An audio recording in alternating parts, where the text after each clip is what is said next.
We needed 60 votes, and we had 51 votes. And sometimes, we had a little hard time with a couple of them, right? Fortunately, they're gone now. They've gone on to greener pastures,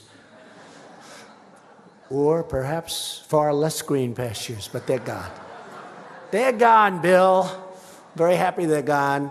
This is Trump, where else but at the Faith and Freedom Coalition, claiming he's very happy that certain Republican senators are no longer serving in the Senate and that they've gone on to greener pastures. And look, I know Trump's mastery of the English language is up for debate, but when someone goes on to greener pastures, it typically refers to them dying.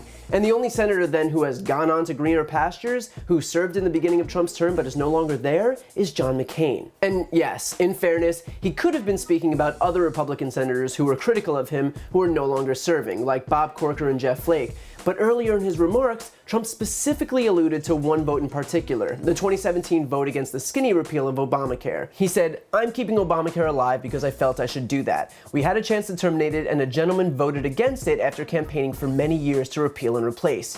Then he voted against repeal and replace. Someday somebody will explain that to me." But both Jeff Flake and Bob Corker voted in favor of the skinny repeal, meaning he wasn't referring to them.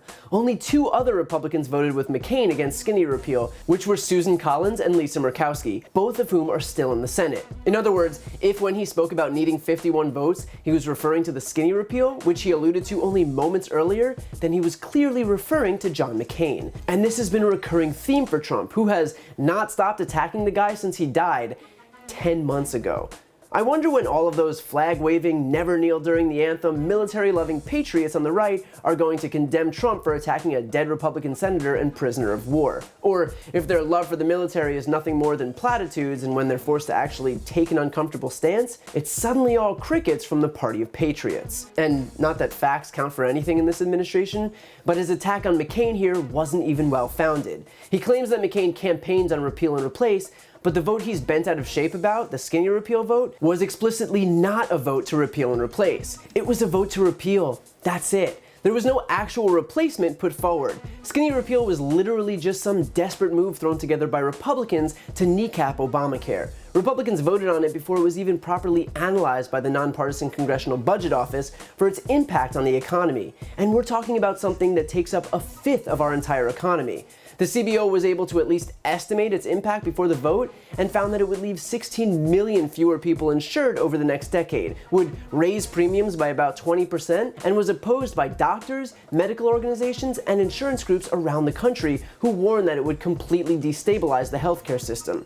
Skinny repeal might have repealed parts of Obamacare, like the individual mandate, the employer mandate, and the so-called Cadillac tax, but it didn't actually replace anything. So for Trump to bash McCain for not haphazardly voting to destabilize the entire healthcare system with no alternative in place because he doesn't like that it's named for his predecessor is ridiculous and self-serving. I know, hard to believe. But if the skinny repeal vote is still making Trump angry nearly 2 years later, then McCain probably did something right, and his legacy will reflect that, which is leagues more than we can say for Donald Trump.